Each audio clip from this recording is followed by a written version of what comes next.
혼자라던 여행, 돌아온 건 두 사람의 흔적이었다. 여보, 그 사람 이름이 뭐야? 아내가 멈칫했습니다. 커피잔을 든 손이 공중에서 멈췄죠. 혼자 다녀왔다던 제주도 여행 후 아내는 매일 밤 누군가와 문자를 주고받았습니다. 그리고 저는 알아버렸어요. 아내가 혼자 떠난 게 아니라는 걸요. 아니, 정확히는 혼자 돌아오지 않았다는 걸요. 나를 찾고 싶어 떠난 혼자 여행. 2달 전 아내가 말했습니다. 여보, 나 혼자 여행 좀 다녀와도 될까?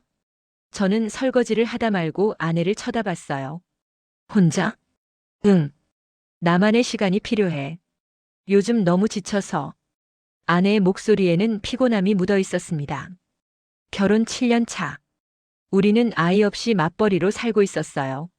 아내는 광고 회사에서 일했고 저는 IT 회사 개발자였습니다. 최근 몇 달간 아내는 프로젝트 때문에 밤늦게까지 일했어요. 주말에도 회사에 나가는 날이 많았습니다. 얼마나 갈 건데? 일주일?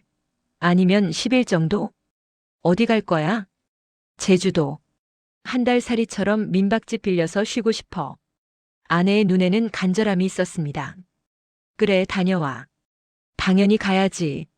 고마워. 아내가 미소 지었습니다. 오랜만에 보는 진짜 미소였어요. 2주 후 아내는 큰 캐리어를 끌고 집을 나섰습니다. 연락할게.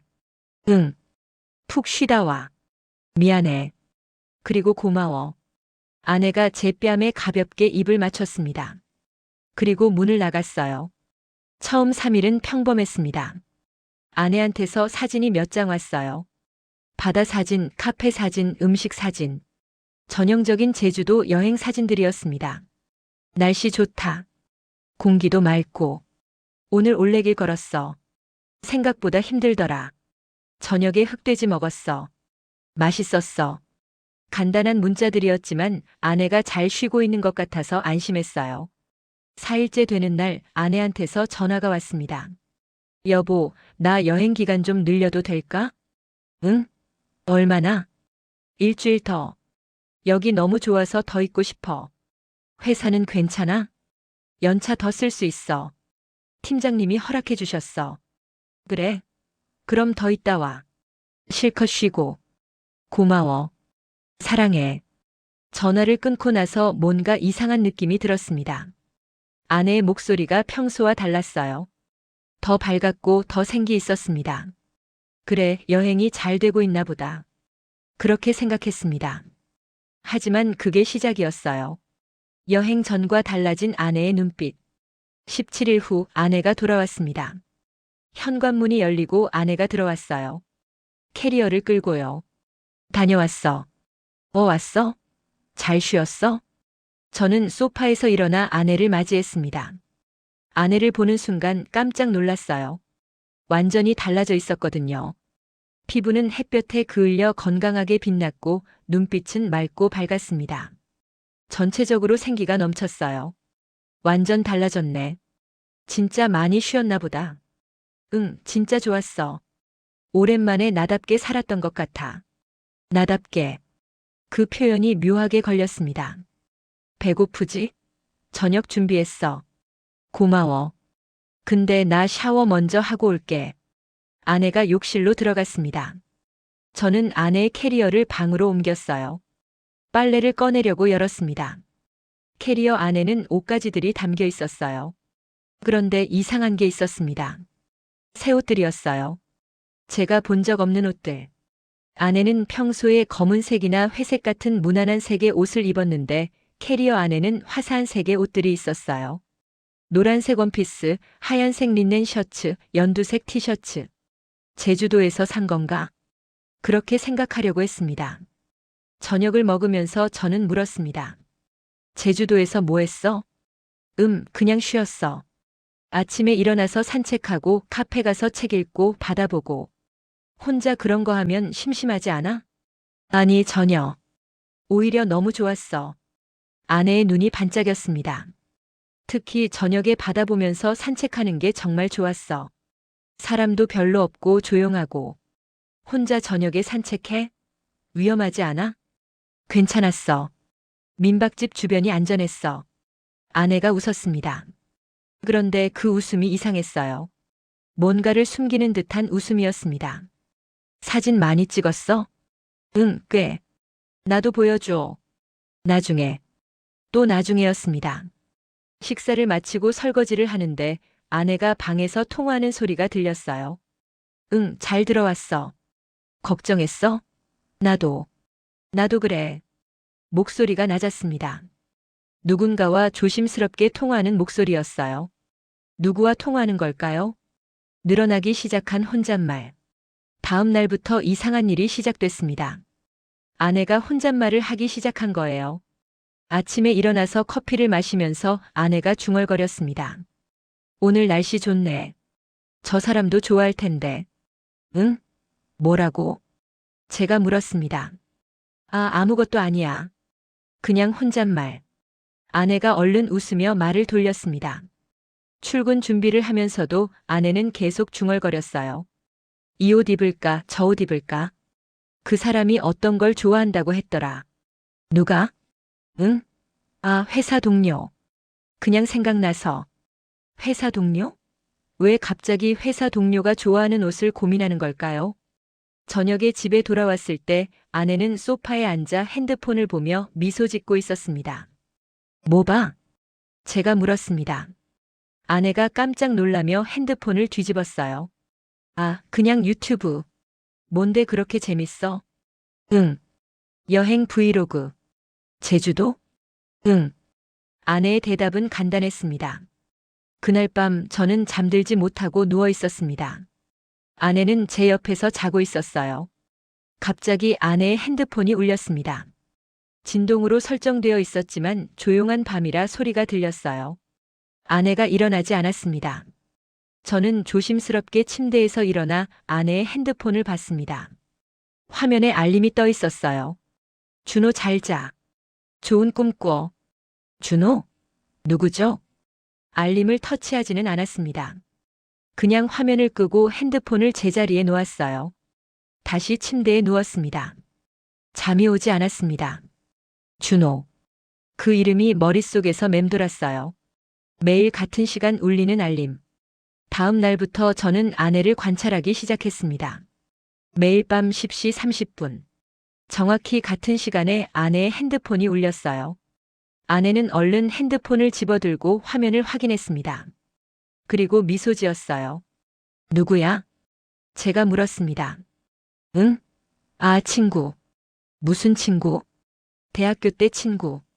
오랜만에 연락 왔어. 남자친구야, 여자친구야? 여자친구. 아내가 대답했습니다. 하지만 준호는 남자 이름이었어요. 다음 날도 마찬가지였습니다. 10시 30분에 알림이 울렸고 아내는 미소 지으며 문자를 확인했어요. 일주일 내내 같은 패턴이 반복됐습니다. 저는 확인하고 싶었습니다. 준호가 누구인지, 무슨 대화를 나누는지. 어느 날 저녁 아내가 샤워하러 간 사이에 저는 아내의 핸드폰을 집어들었습니다. 비밀번호를 눌렀어요. 우리 결혼 기념일이었습니다. 틀렸습니다. 다시 눌렀어요. 아내 생일. 또 틀렸습니다. 아내가 비밀번호를 바꿨나 봅니다.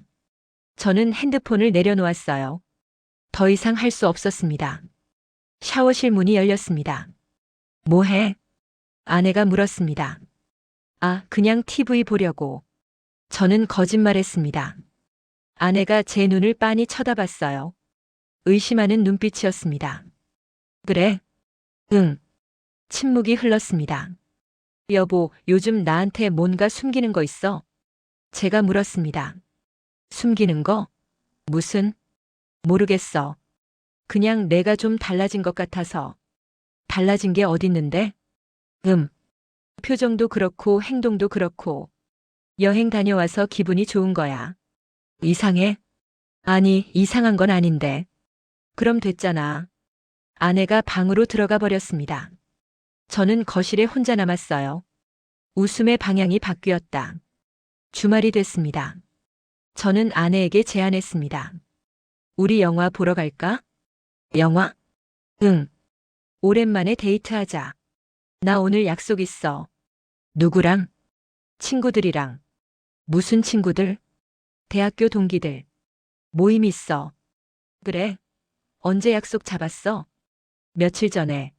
나한테 얘기 안 했잖아. 깜빡했나 봐. 미안. 아내가 미안해하는 것 같지 않았습니다. 그럼 언제 돌아와? 저녁쯤? 아니면 좀 늦을 수도 있어. 얼마나 늦게? 모르겠어. 2차 가면 늦어질 수도 있지. 아내가 옷을 갈아입고 나갔습니다.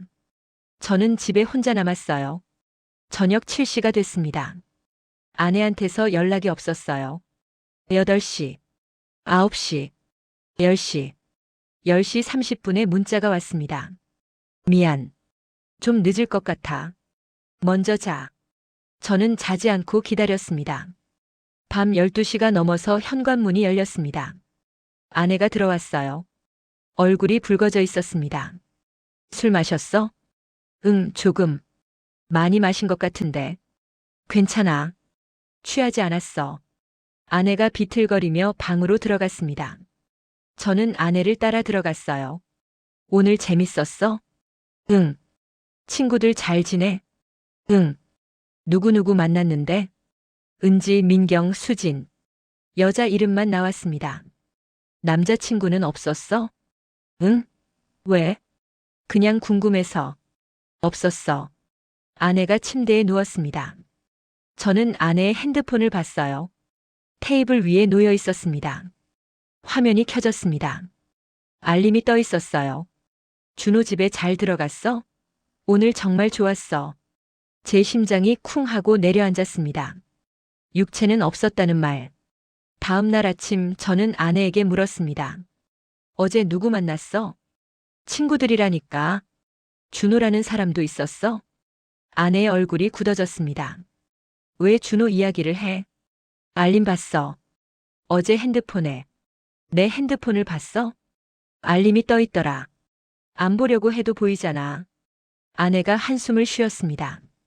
그래, 준호도 있었어. 준호가 누구야? 친구. 남자친구? 응. 어디서 알게 됐어? 침묵이 흘렀습니다. 제주도에서. 제 머릿속이 하얘졌습니다. 제주도에서? 응. 여행 중에 알게 됐어. 혼자 여행한다며? 처음엔 혼자였어. 근데 거기서 만났어. 어떻게? 카페에서. 우연히 옆자리에 앉게 됐고 얘기하다 보니 통하는 게 많았어. 그래서? 그래서 같이 여행했어. 며칠 동안. 제 손이 떨렸습니다. 며칠? 일주일 정도. 일주일 동안 낯선 남자랑 같이 여행했어? 응. 미쳤어? 제 목소리가 커졌습니다. 미친 게 아니야. 그냥 좋았어. 뭐가 좋았는데? 대화가. 준호는 나를 이해해줬어. 내 말을 들어줬어. 나는 안 들어줬어? 당신은 항상 바빴잖아. 나한테 관심 없었잖아. 그게 다른 남자랑 여행하는 이유가 돼? 아내가 대답하지 않았습니다. 육체 관계는? 제가 물었습니다. 없었어. 진짜? 진짜야. 우리는 그냥 대화하고 같이 밥 먹고 산책했어. 그게 다야. 그걸 어떻게 믿어? 믿고 말고는 당신 마음이야. 아내가 냉정하게 말했습니다. 지금도 연락하고 있잖아. 어제도 만났잖아. 응. 만났어. 왜? 좋으니까. 결혼한 여자가 다른 남자 만나는 게 좋아? 당신은 나한테 뭐 해줬어? 언제 나를 봐줬어? 아내의 목소리가 높아졌습니다. 나는 7년 동안 당신 옆에서 투명인간처럼 살았어.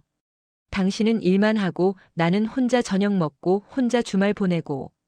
나도 먹고 살려고 일한 거잖아. 알아. 근데 그게 전부야? 부부가 그렇게 사는 거야? 저는 대답할 수 없었습니다. 하지만 마음은 이미 떠난 상태. 며칠간 우리는 대화하지 않았습니다. 아내는 매일 퇴근하고 방에 들어가 버렸어요. 저녁도 각자 먹었습니다. 밤마다 아내의 방에서 웃음소리가 들렸습니다. 누군가와 통화하는 소리였어요. 준호와 통화하는 거겠죠. 저는 거실에 혼자 앉아 있었습니다. 일주일 후 저는 아내에게 말했습니다. 우리 상담 받아볼까? 상담? 부부 상담. 우리 관계를 회복하려면 전문가 도움이 필요할 것 같아. 필요 없어. 왜? 이미 늦었어. 무슨 말이야? 나는 이미 마음이 떠났어. 아내가 조용히 말했습니다. 준호한테? 그 사람한테는 아니야. 그냥 이 관계에서 떠난 거야. 그게 무슨 말이야? 나는 더 이상 당신 아내로 살고 싶지 않아. 제 심장이 멎는 것 같았습니다. 이혼하자는 거야? 응. 준호 때문에? 준호는 계기일 뿐이야. 진짜 이유는 우리 관계가 이미 끝났다는 거야. 끝나지 않았어. 우리 다시 시작할 수 있어. 어떻게? 내가 변할게. 당신한테 더 관심 가질게. 더 많은 시간 보낼게. 이제 와서? 아내가 쓴웃음을 지었습니다. 7년 동안 나는 당신이 변하기를 기다렸어. 근데 당신은 변하지 않았어. 미안해. 미안하다고 다야? 미안하면 다 되는 거야? 그럼 어떡해? 이혼은 안 돼. 왜 안 돼? 우리 7년을 함께 살았어. 그걸 그냥 버릴 수 없어. 나는 이미 버렸어. 아내의 말이 칼처럼 꽂혔습니다. 질문을 피하는 침묵. 그날 밤 저는 아내에게 마지막으로 물었습니다.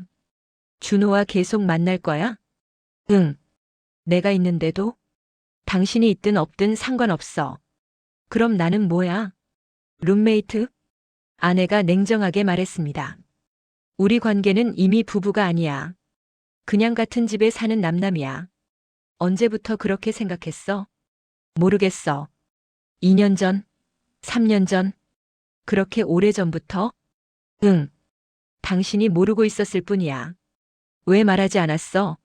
말해봤자 소용없을 것 같았어. 당신은 변하지 않을 거니까. 그건 당신 생각이잖아. 아니야. 확신이야. 저는 더 이상 할 말이 없었습니다. 다음 날 저는 아내에게 제안했습니다. 한 달만 시간을 줘. 한 달 동안 준호 만나지 말고 우리 관계를 회복해보자. 왜? 우리 결혼이 끝나는 게 정말 맞는지 확인하고 싶어. 아내가 한참을 생각하더니 말했습니다. 좋아. 한 달만. 그날부터 저는 노력했습니다. 일찍 퇴근하고 저녁을 함께 먹고 주말에는 데이트를 했어요. 하지만 아내의 마음은 돌아오지 않았습니다. 식사 중에도 아내는 핸드폰을 봤습니다. 데이트 중에도 다른 생각을 하는 것 같았어요. 뭐 생각해? 제가 물었습니다. 아무 생각 안 해. 거짓말. 얼굴에 다 써 있어. 그냥 생각이 많아. 준호 생각? 아내가 대답하지 않았습니다. 침묵이 답이었어요. 2주가 지났습니다. 저는 알았습니다. 아무리 노력해도 아내의 마음은 돌아오지 않는다는 걸요. 아내는 육체적으로는 제 옆에 있었지만 마음은 이미 다른 곳에 있었습니다. 준호에게 가 있었어요. 혼자 떠난 여행의 진짜 결말. 한 달이 지났습니다. 저는 아내에게 물었습니다. 어때? 생각 정리됐어? 응. 결론이 뭐야? 이혼하자. 아내의 대답은 단호했습니다. 정말 그게 답이야? 응. 나는 아직 널 사랑해. 나는 아니야. 준우를 사랑해? 모르겠어. 근데 확실한 건 당신은 더 이상 사랑하지 않는다는 거야. 제 눈에 눈물이 났습니다. 내가 뭘 잘못했어? 말해줘. 고칠게. 이미 늦었어. 고칠 타이밍은 3년 전에 지나갔어. 그때 말해줬어야지. 말했어. 당신이 안 들었을 뿐이야. 저는 기억을 더듬었습니다. 3년 전 아내가 말했었죠. 당신은 나한테 관심 없는 것 같아. 그때 저는 뭐라고 대답했더라. 무슨 소리야? 관심 있어. 그리고 끝이었습니다. 아무것도 변하지 않았어요. 미안해. 제가 말했습니다. 이제 와서 미안해봤자 소용없어. 알아. 근데 그래도 미안해. 아내가 일어났습니다. 다음 주에 이혼 서류 준비할게. 그렇게 급하게? 이미 충분히 기다렸어. 아내가 방으로 들어갔습니다. 저는 거실에 혼자 남았어요. 혼자라던 여행. 아내는 혼자 떠났습니다. 하지만 혼자 돌아오지 않았어요. 육체는 돌아왔지만 마음은 제주도에 두고 왔습니다. 준호라는 남자와 함께요. 일주일 후 저는 이혼 서류에 서명했습니다. 7년의 결혼이 종이 한 장으로 끝났어요. 아내가 집을 나가던 날 저는 물었습니다. 행복해? 아직은 모르겠어. 근데 자유로워. 준호랑 잘 될 거야? 모르겠어. 중요한 건 그게 아니야. 그럼 뭐가 중요한데? 내가 나로 살 수 있다는 거. 아내가 캐리어를 끌고 문을 나섰습니다. 같은 캐리어였어요. 제주도 여행 때 끌고 갔던 그 캐리어. 그 여행에서 모든 게 시작됐고 모든 게 끝났습니다. 문이 닫혔습니다. 저는 빈집에 혼자 남았어요. 혼자라던 여행의 진짜 결말은 이혼이었습니다. 그리고 두 사람이 혼자가 되는 것이었어요.